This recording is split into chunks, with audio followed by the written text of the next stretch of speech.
BBC is considering asking people aged over 75 to give up their free TV licence or to make a voluntary contribution towards the price of it. Now, we love rowers on this programme. Let me tell you about 4 British women who've actually made history after rowing more than 8,000 miles across the Pacific Ocean to raise money for charity. Yes. We've been following them throughout their journey. I think they're halfway across the Atlantic right now, and they've still got 1,300 miles before they reach Antigua. We're going to catch up with them later this week, actually. That's a long way still to go. And things are pretty desperate on board, I've heard. They've run out of clothes. They've run out of clean clothes. Hey-ho. Coming up with the programme, Carol will have all the weather. It's mild, I think. She'll tell us in a few minutes' time. Here's Ore with the sport. It really is, isn't it? Thanks very much. See you later, Ore.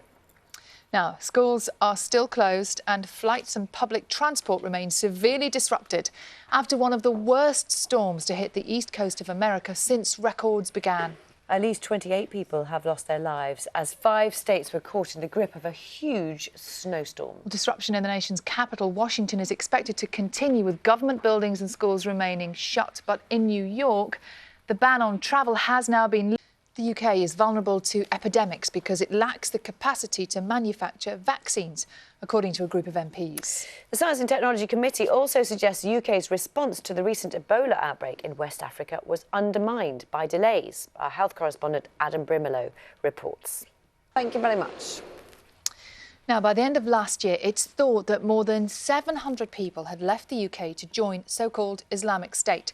The terrorist group is said to be relying increasingly on social media to recruit young people, using tactics comparable to online grooming. But what would persuade anyone to travel to Syria or Iraq to live under such a brutal and dangerous regime? A BBC reporter has been working undercover to try and find out. Arrived, didn't they, in the early hours of this morning in Australia. We're hoping to speak to them, but currently we haven't managed to get hold of them. Greeted by Kylie, pop princess. It's not bad, is it? Yeah, I said earlier that they won't just be sleeping because they're going to be talking to us. Well, apparently, I think they're still asleep. They're not answering their phone, but we will be talking to them. OK, so front page of the Telegraph. Let's have a quick look at the newspapers this morning. They've got a story about hips, apparently. They say... Looks like a lot of fun. Yeah, not everybody's back to work yet. Schools are still closed. I think it's going to start wearing thin soon. We'll talk to somebody about it at 8:10 here on Breakfast as well. Now, the BBC has learned that the sportswear manufacturer Adidas plans to end its multi-million-pound sponsorship deal with athletics' world governing body.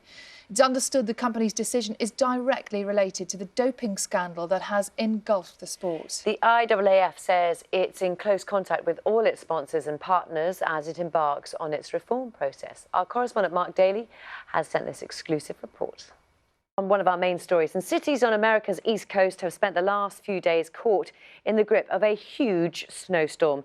It's affected some 85 million people, with states of emergency declared in 11 areas, including New York, Pennsylvania and New Jersey. 28 people have been killed. The heaviest fall was recorded in Glengarry, West Virginia, which had more than 1 metre of snow. It did give many people the excuse to take to the streets and parks to enjoy themselves. These pictures show people sledging down the steps of the Philadelphia Museum of Art, made famous by the film Rocky. Here we can see skiers, look at this, overtaking police officers in New York. And the Smithsonian National Zoo in Washington, D.C. shared a video of this giant panda. Look at that, Chan Chan, really enjoying the snowy weather. In New York now, a travel ban has ended as the city begins digging out and returning to normal. The broadcaster Alvin Hall joins us again. You've lived there for a while. Have you ever seen anything like it?